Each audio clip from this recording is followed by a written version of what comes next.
welcome back. This week we are going to move on and we are going to talk about the different theories of delinquency.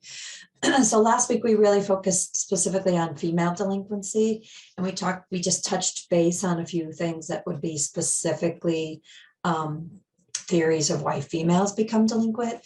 This week we're going to move on and we're going to talk more specifically about delinquency in general.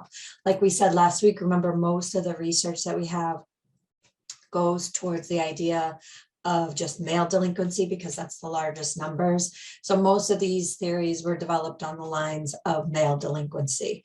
And then, like I said last week, we just touched on the other ones. But this week, we're going to just look at broad general theories. So if you took Intro to Criminal Justice, we touched on a lot of these theories. So you'll see a lot of overlap that exists. The other thing I wanted to show you is within the weekly material, I also have created a summary list of all of the different theories of delinquency. I'm not sure if that's going to share. Oh, I did share. I think you can see it, hopefully. So you can see here, I created a whole list. This is posted in the weekly materials. So if you want to see this, you're welcome to print this and have it with you. You can use it on your homework. You can use it on the exam. It's really hard to keep all of these straight. You can't memorize all of them. So it's really nice to have this reference sheet that you can refer to. So that is as a resource. I posted that in the material and you're welcome to use that. Okay, so I wanted to make sure I pointed that out. So what we're going to do today is we're going to talk about the theories of delinquency. So hopefully you can see my PowerPoint. That's my hope. And we're going to go through what some of these different theories of delinquency are. So the first question is, or the first thing I want to ask you is about these two. So I don't know if you've ever seen these two girls, or I don't know if you've ever heard of the Slender Man, but I'm going to tell you the story. So in 2014 in Wisconsin, a 12-year-old girl, Anissa Weir and Morgan Geyser, lured their classmate Peyton Lettner into the woods where they stabbed her 19 times. So they were 12 years old and they stabbed her 12 times or 19 times. They claimed that they did it to please a fictional boogeyman called the Slender Man and to save their families from the Slender Man's wrath. The victim miraculously survived by crawling her way to the sidewalk where somebody found her and rushed her to the hospital, a cyclist. The courts tried both of these girls as adults for first-degree attempted murder. Geisner pled guilty to the charge, but claimed she was not criminally responsible because of her mental state. During her sentencing, doctors reported she heard voices from someone named Maggie, but she received a 40-year sentence in a psychiatric institution. Weir pled guilty, but only to second-degree attempt homicide. They claimed she was too mentally ill, so therefore she couldn't be criminally responsible for first degree. And she got 25 years in a psychiatric hospital. Okay, so this is what we know about these girls. So my question is, why do you think they did it? So when we look at these juvenile crimes, and a lot of them are horrendous, terrible crimes, why do we think that they are committing these crimes? So that's what we're going to talk about today. What are some of the theories that exist for why they commit crimes? So when we come up with these ideas of why we think these things happen, we then have to ask ourselves, how do we test them? So we have these ideas, but we need to see if they really are a cause of delinquency. We can't just make them up in our head. We have to scientifically somehow figure out if it's really true. So that's why we try to develop theories. So theories are basically formalized ideas that attempt to define or explain something. So we come up with these ideas, then we test them, and if they test to show accuracy, then we classify them as theories, okay? So that's what we're going to talk about today, some of these theories that have developed over time. Now, later science sometimes can discredit your theory, and it may no longer be an accurate theory, and we'll see some of those also. Now, remember, when you have a theory, when you have an idea, sort of like a hypothesis, Then it has to be tested. And when we test it, what we're looking for is empirical data or empirical research that links that theory to what we're trying to say shows. Okay, so we need some sort of evidence. We need research that actually connects the two. Because what we're trying to show is that our theory actually is a cause of the delinquency. Okay, so we're always looking for causation. Does X cause Y? Okay, but what we need to remember is it's not correlation. Sometimes we have X happen and then Y happens, but they may not have happened because of each other. That's correlation. They're just two factors that are actually happening. When we're looking at theories, we're actually looking for causation. Does X actually lead to or cause Y to happen? And that's what we're looking for theory and for theories of delinquency. What actually is leading to delinquency, not just thoughts or correlations, but what actually causes the delinquency. Okay, so why is it important that we develop these theories in the first place? Well, it's really important that we have these theories because if we can link causes to delinquency, then we can look at those causes and we can come up with policies and procedures to try to fix them so it will reduce overall delinquency. Okay, so we want to know why juveniles are being linked, why juveniles get sucked into delinquency. And if we can go back and correct those problems, then maybe we can lower overall delinquency. So that's why understanding these theories is so important. It can lead to policy. And that's what we'll talk about in the next lecture. Now, when you're looking at the very early theories that first developed, they were basically the idea that the devil is what causes delinquency, that people don't pray enough, they don't have enough religion in their life, God, and they allow the devil to take over, and the devil causes them to commit delinquents act. And this is really what occurred during the Salem witch trials. But we don't really believe this anymore. We've changed a lot of our theories. So I want to get what your thoughts for a second. So think about these two questions. Juveniles make a choice to commit delinquent acts and can be deterred if the risks outweigh the benefit. So it's an actual choice, a rational choice that juveniles make, or committing delinquent acts is beyond the control of the juvenile and it is caused by other factors. So I want you to think which one you're on, which side you're on for this question. There's really not a right or wrong answer. It's just different people's ideas what cause delinquency.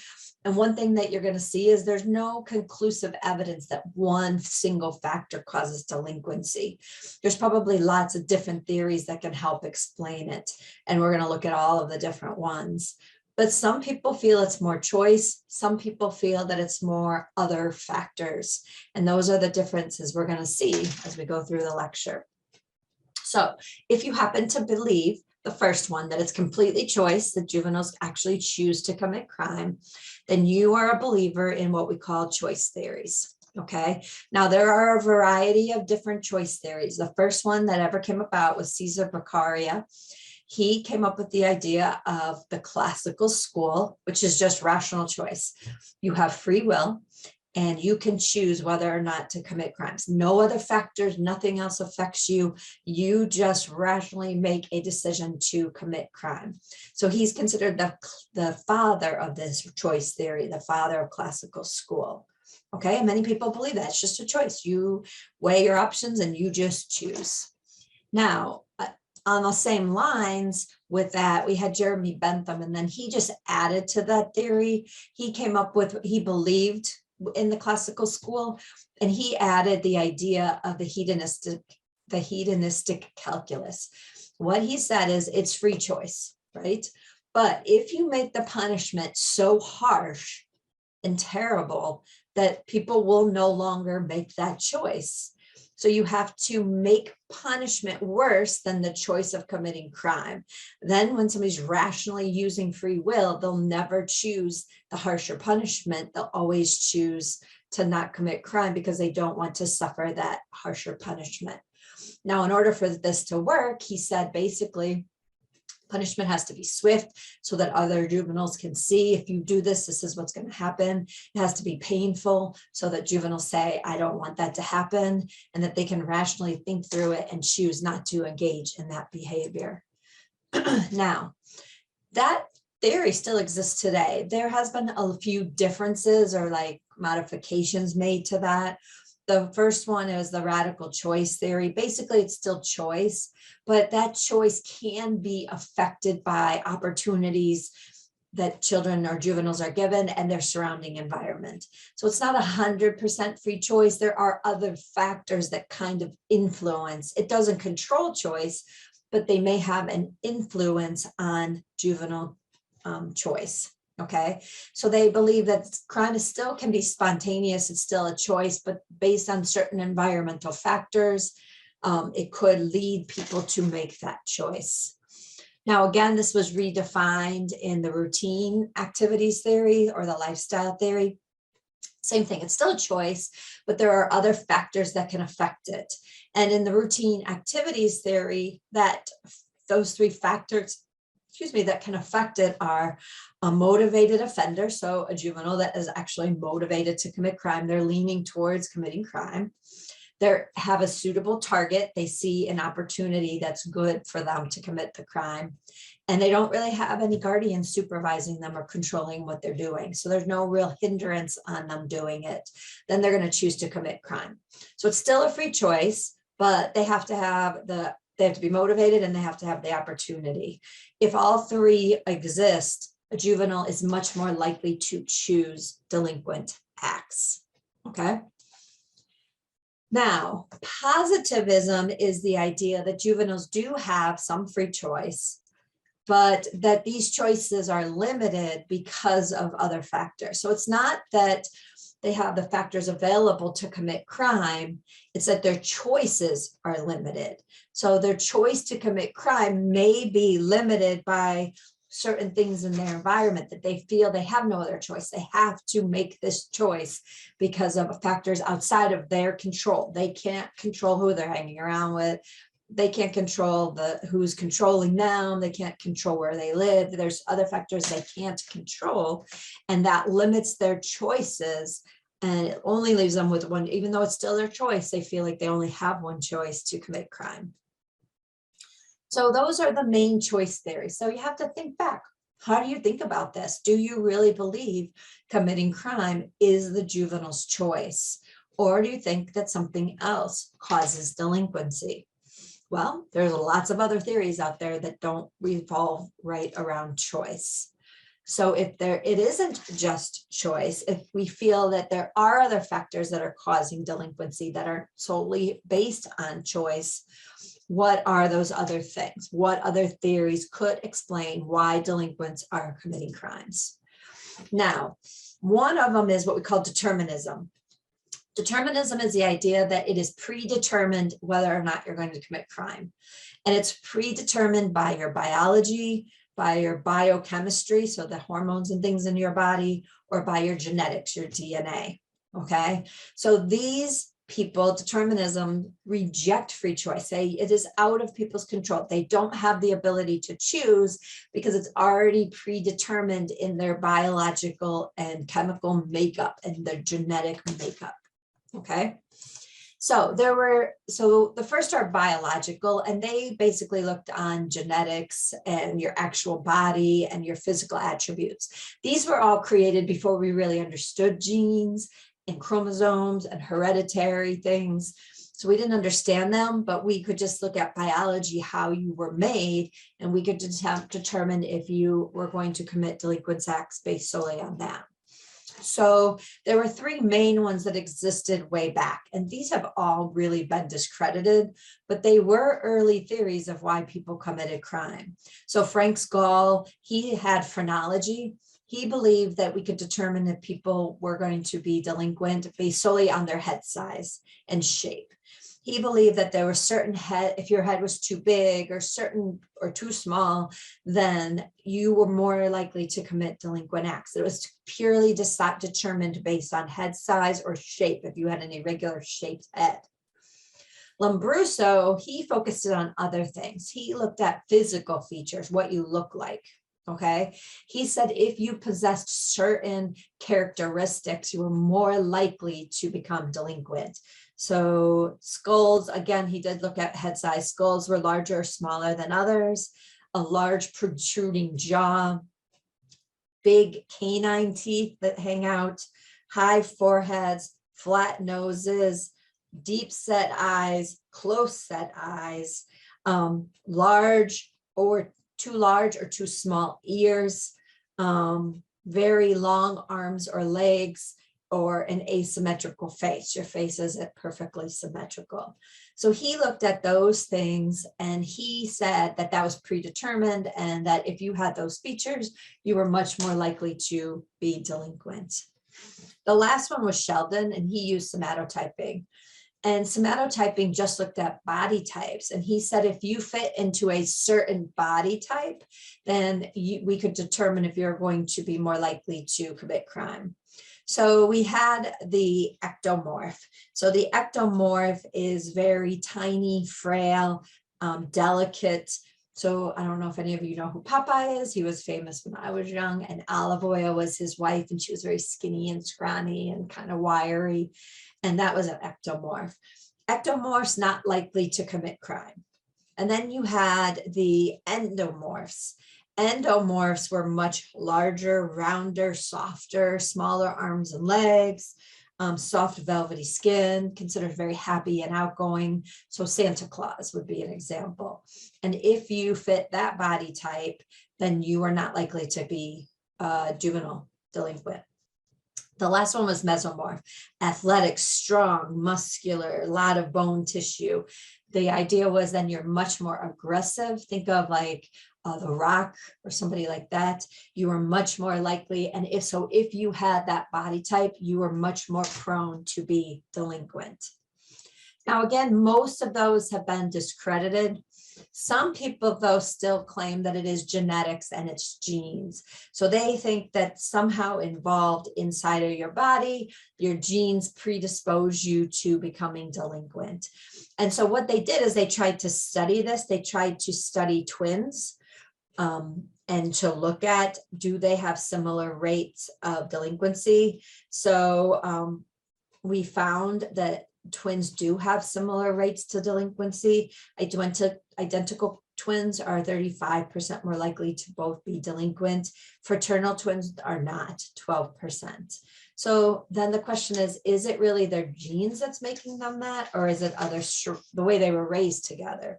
Okay, so then they decided to look at adoption studies. So what if twins are adopted out to different families? So biological and adoptive parents are separate. So the twins didn't grow up in the same social environment. So if the biological and adoptive parent had no criminal record, 13.5% of adopted children had criminal records. Okay.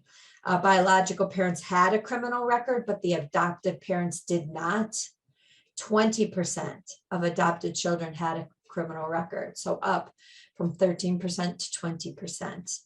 Biological parents didn't have a criminal record, but adoptive parents did, 15%. So less than biological. And when both biological and adoptive parents had criminal records, 25%. So these were kind of interesting. I'm not sure if they're, if you can hang everything on this hat, like what was the environment that the adopted child grew up in, things like that. But they have done some statistical studies on that. So then it always leads back to the question, is it nature or is it nurture? Is it nature? Is it biological? Were you born with it? Is it your genes? Or is it society? It's how you're nurtured, how you're raised. So a lot of the other things we're going to look at are going to look at more of the nurturing side. Okay. So first we're going to talk about biosocial. So biosocial criminology says it's both. It is biological, it is nature, what you're born with, but you have to combine that with social factors too. So it's actually a combination of both of those things together.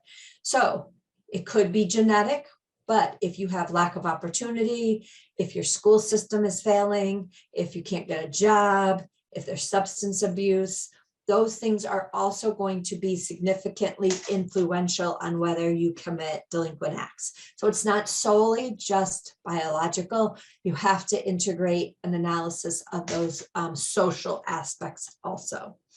So some people think it's more biochemical. So the chemicals, the hormones inside your body. So you could have a chemical deficiency, a biological chemical deficiency, or hormone deficiency. It could be your diet, certain foods or chemicals that are going into your body are affecting your makeup, your chemical makeup in your body, which could cause more delinquency.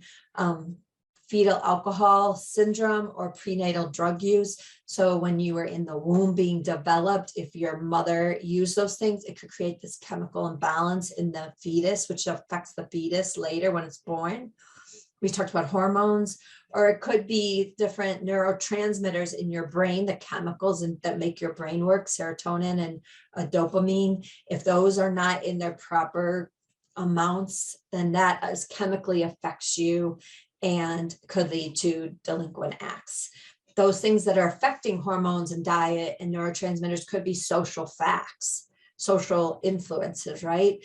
If you don't have any money for good food and you're eating crappy food all the time because it's cheaper, then maybe you're having a bigger influence on your diet, and maybe that's a factor on your biology. So these again combine social factors that affect your chemical makeup that can lead to delinquency. But is there anything else? Like, what else could it be? So we said biology, we said free choice. Now we say, okay, it could be a mix of social and biological. But are there other theories? Of course, there's always more.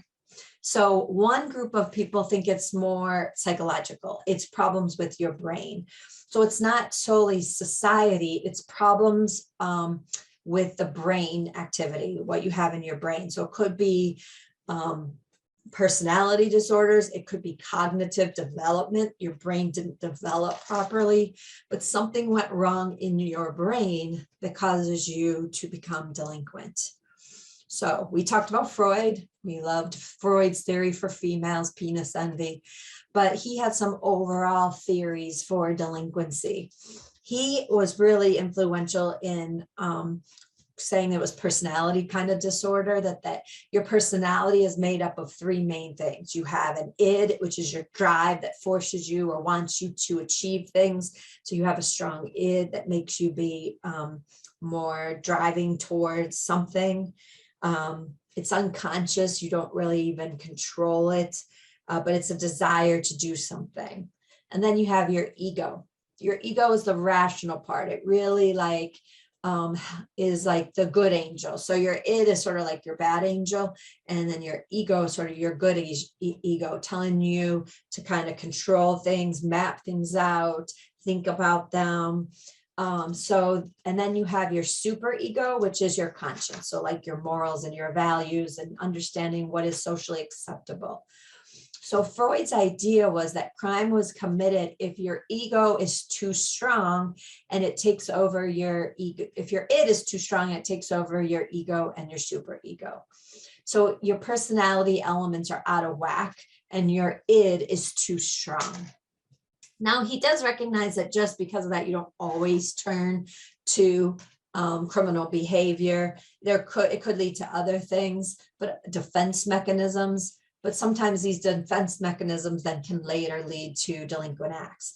So repression, you suppress your feelings and you don't act on them, but they're repressed and you still feel them. You can completely deny them, deny something, block it from it even happened. Displacement is you get angry or do something to somebody else, not the reason why you're really upset.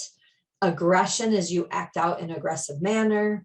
Reaction formation is you want something really bad, but instead you pretend you don't and you want the exact opposite.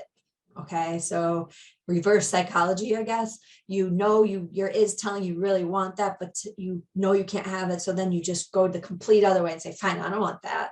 That's not what I want. Okay.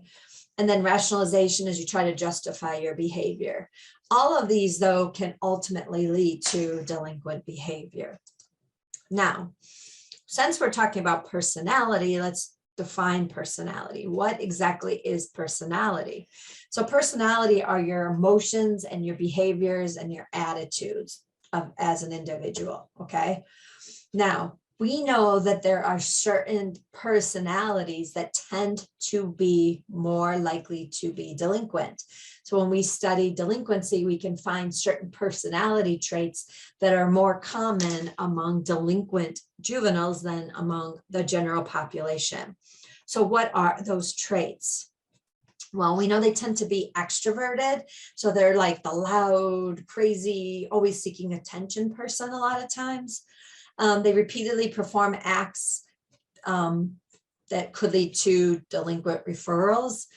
They don't have self-control and they're very impulsive. And we all probably have a friend that's that way. They don't think, they just do, and they're always getting attention and they can't really control themselves. They tend to be deceitful, irritable or aggressive or hostile. They don't have a regard for other people's safety. They're not particularly responsible. They don't demonstrate remorse when something goes wrong, and they tend to be resentful and feel they're not appreciated like they should be. Now, when you demonstrate these antisocial behaviors, then maybe that's something we're on the lookout for increased risk of delinquency. We do know some of the, not all these personality traits lead to this, but sometimes they can be a sign of a more serious antisocial personality disorder. So people have those traits. Some people have those traits and it's fine. They just have them. They're still maturing. Their brain is still developing. But you have to be aware it could be a sign of a more severe personality disorder. So we have multiple ones that we can look at.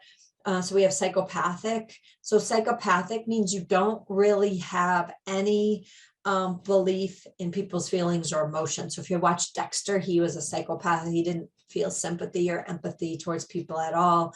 You can't really put yourself in other people's shoes. And then we have psychotic. So psychotic is like a complete break from reality. You don't really understand what's going on in the real world. Your reality is different than real reality. And you see this with schizophrenia a lot. You can also have conduct disorder, is when delinquent acts, they have little concern for people's feelings or behaviors. It's more of a conduct disorder when they're under 18, and then it could be diagnosed as something more serious after they turn 18. But if you see it when they're under 18, you see this conduct disorder, then you want to get treatment, you want to get help. Because the idea of delinquent acts are they may have these things, but if we provide them with proper care and treatment and psychiatric help, then we can keep them from turning into delinquents or developing more serious personality disorders. Okay. Now, a whole nother group of theories talks about the idea of learning theories, like people learn delinquent behavior from other people. Okay, so this is the big category, learning theories, and we're going to talk about who you could learn it from. Who are the different people that you can learn things from? So these are the three original main ones that people learn. If you took psychology, you probably learned classical conditioning. This is Pavlov's dog. If you positively reinforce something over and over, people are going to be more likely to engage in that activity. Okay, so they rang the bell, they fed the dog. They rang the bell, they fed the dog. They ring the bell, they fed the dog. So eventually you ring the bell, the dog starts to believe it's going to eat, so it starts to produce saliva. Then you have modeling. Modeling is people demonstrating how you should behave and how you act. So you as a juvenile look at the people surrounding you and you model your behavior based on the behavior you see around you. And then operant conditioning is the use of reinforcements or consequences to get behavior.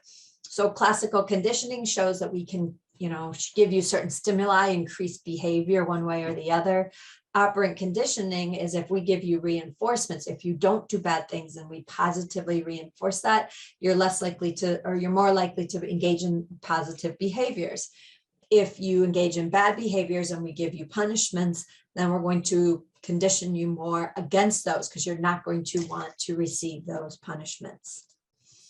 Now, there are other social learning theories. So it's not just biological learning, it's also social learning. So our friends, our family, our relationships, they also can influence how we behave. We learn it through those relationships.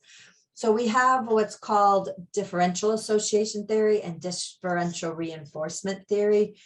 Differential association theory is the idea that all criminal behavior is learned. It's absolutely not biological. It's not psychological. You learn it from other people and how you interact with other people.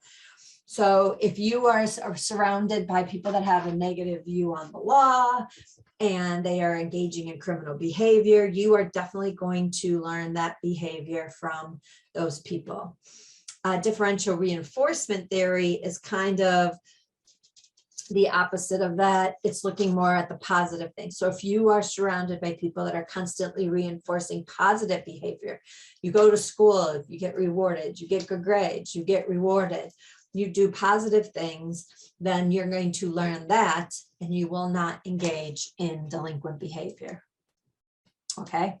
Now, another learning theory is what we call labeling theory.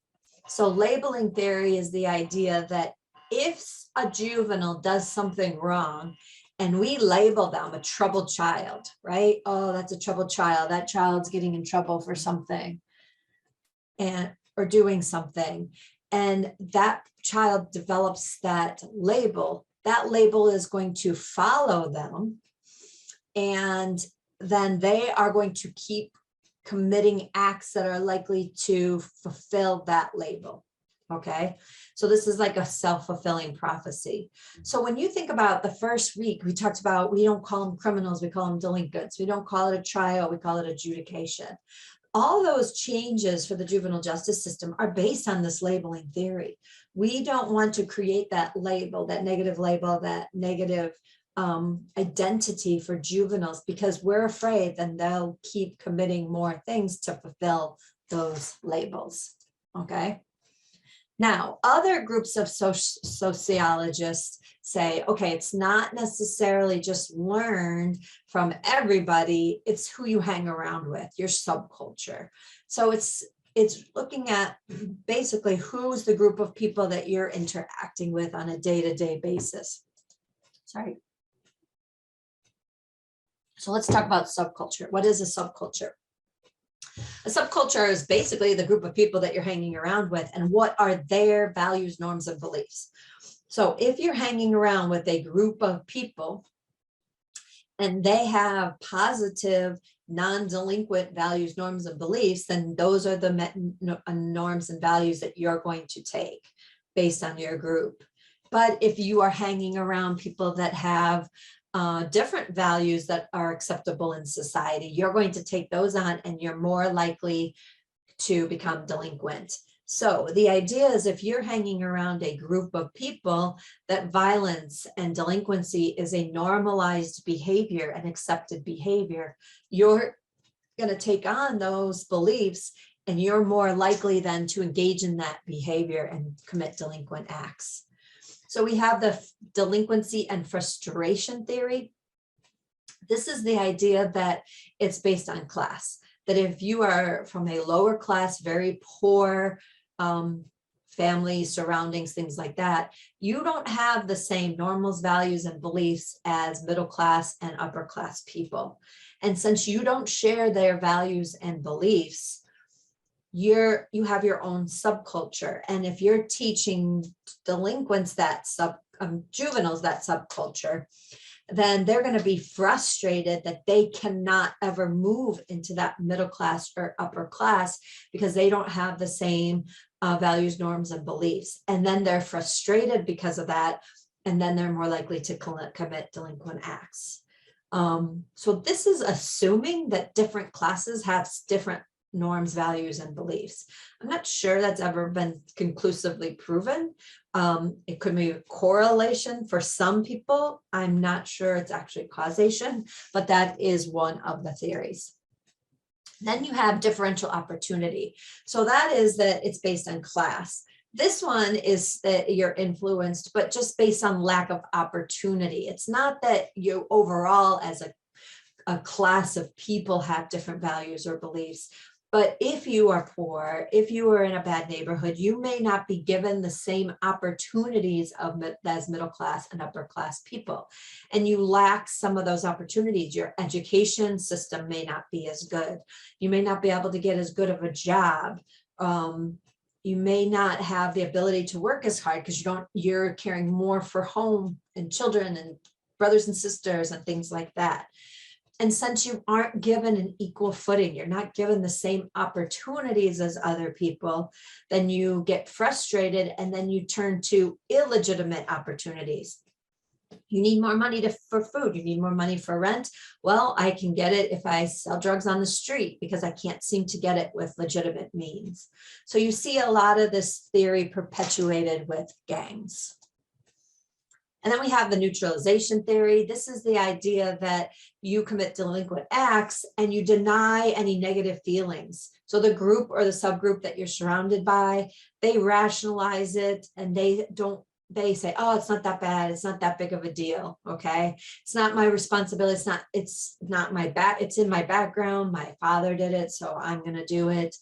Deny injury. Nobody was hurt. I just sold drugs. Nobody was hurt by it. Denial of the victim, they deserved it, it's what, their own consequences. Condemn all of society or police, oh, it's just the police's fault. Or appeal to a higher loyalty. I did it for my friend. I'm not going to narc on my friends because they're my friends. So if you can neutralize the negativity with delinquent acts, you're more likely to commit more delinquent acts. Okay, we're getting there. We're almost done. So developmental theories. Developmental theories are more of the idea that you psychologically, emotionally, and physically don't develop the same way, okay? And so that can cause delinquency. So we already talked about one of these. Remember, we talked about moral development and delinquency, and we talked about Lawrence Kohlberg, and he said you have the 6 stages of moral development. So he basically believes if something goes wrong in one of those stages and your morals and values and ethics don't develop properly, then or are stunted, then you're more likely to commit delinquent acts. Okay. And then we have some pure sociological theories. So we're not going to blame biology. We're not going to link biology and society. We're not going to blame learning. We're just going to say it's the environment that you grow into. It's completely sociological. Okay. So the first one we're going to talk about is social disorganization theory. And this will be your word for the lecture. So make sure you write down social disorganization theories. That's your key word. Email me that keyword so that you can get credit for this lecture. Social disorganization theories. So social disorganization theories are the belief that the social structure that you live in can cause delinquency. So if you live in a very disorganized, non-functioning neighborhood, then you are more likely to commit delinquent acts. So they did this study on Chicago where they took these zones and they looked at like the poorest zones and then the next zone around and around and around and around, and they studied delinquency, and they found that in the poorest, most rundown neighborhoods, the delinquency was higher than in other rings, and it became less and less as you progressed further into the suburbs. So some people postulate that it's social disorder. It's the way the neighborhood you live in. So if you believe that and you look at something like this, where you have buildings that are run down, windows that are knocked out, graffiti, rundown cars that are just sitting there and nobody cares about, trash in the streets, people selling drugs on the streets, prostitutes everywhere, that is much more likely to cause juveniles to engage in delinquent acts because their society, their community is disorganized. So they're going to be more drawn to delinquent behavior. Other people say the same concept. It's ecological theory. So it's kind of along the same lines, but they just link it to certain things. So cultural I think it's heterogeneity. heterogeneity. That's the idea that certain cultures, they all live together and they don't interact with other cultures and certain languages and groups of people, and they only stay together with their group and they don't integrate with larger society, and they sort of feel isolated. That can be cause more delinquency. They feel lost or left behind or isolated, so it could lead to more delinquency. You have mobility. If you have a neighborhood that people are moving in and out and in and out, and there's no consistency and no group or community feeling because people are constantly in and out. Or again, if you live in a very low poverty area, that can cause higher levels of delinquency. The next one is what we call strain theory. This is the idea that you can see that there's good things up there that you want to achieve. So you have goals and you see it, and yes, I want that. That's great. I have a goal, but you are not given the proper means to achieve that goal. You feel that something is keeping you from achieving that goal. Okay. So depending on this goals and means calculus. So if you have goals, but you don't have the means, then that can lead to delinquency. Okay. So conformity means goals and means. So if you have goals and you have means, you are more likely to be conforming to society and less likely to engage in delinquency. Ritualism is you don't have goals, you reject goals, but you have some means to achieve them, right? So you maybe come from a rich family, but you don't believe in goals. So if you have, this is low aspirations, people that don't have a lot of motivation to do things, but they're still fairly unlikely to become delinquent, okay? Innovation, you accept the goals, but you don't necessarily have the means, but you find other ways to do it, okay? So you're willing to attempt new things, try new things. The problem is sometimes those things you're attempting are delinquent. You could sell drugs, or you could do other delinquent things to try to get the means that you need to achieve it, and it could lead to delinquency. You have retreatism, people that reject goals and means. You reject both. So you kind of retreat into your own world. You may not have financial success, so then you just reject goals because you don't feel like you can ever achieve them. So you may have more drug use and abuse for retreatism to escape the feeling that you can't achieve something. And then rebellion, you reject goals and you have the means, but you adopt new goals. Okay. And these could be more delinquent. So you don't have societal goals, but you may join a cult or a gang and develop their goals and countercultures, and therefore more likely to be delinquent. So to think how it works, so conformity, goals and means. Ritualism, no goals, but means. Innovation, goals, no means. Retreatism, neither. Rebellion, you could have one or the other. So when you think about that and you think about certain people, like where would a Supreme Court justice fit? All our Supreme Court justices went to Ivy League schools. So I would say they're more conformity, right? They had goals and then they ultimately had the means to achieve them because they went to school and things like that. A drug dealer or prostitute, which one would you classify them? Martin Luther King rebelled against society and pushed for civil rights. Which one would you put him in? Right? So those are different ways to look at why people commit crime. A general strain theory is that people commit crime as a coping mechanism. They feel like they can't handle society. They can't handle what's going on. They have negative emotions, negative feelings, negative connections to society. So then they feel like they can't achieve anything. So then that anger leads to delinquent acts. So that is that. And then social control, this is, can you control yourself? This is the ability or inability to control yourself. So the containment theory is that everyone wants to commit a crime. Everybody wants to be delinquent. but you have internal things that are keeping you from doing it. So you could have your own internal pressures, like you do have goals and you have things you want to achieve, and you know if you commit a delinquent act, it will take those away. So you have inner pressures and pulls. You have inner containments. So you may be very confident in yourself, independent. Those keep you from committing crimes. You may have outer pressure or outer pulls. So peer pressure, parents, financial situations, and outer containments could be like schools, judges, juvenile justice system. Those could put restraints on your desire to commit delinquent acts. Social bonding, and we've talked about this. There's been some research that if juveniles don't form social bonds with friends, families, guardians, loved ones, they're more likely to turn to delinquency. And we saw this as a controlling theory for female delinquency. So if you don't have attachment to anything or commitment to anything, if you're not involved with anybody, you don't have that loving relationship with people, beliefs, religion, goals, then you're more likely to turn to delinquent acts, maybe seeking that out. And then the last one is just basically you can't control yourself. Okay, so maybe not linked to any of those specific things, but you just have the inability to control your own behavior.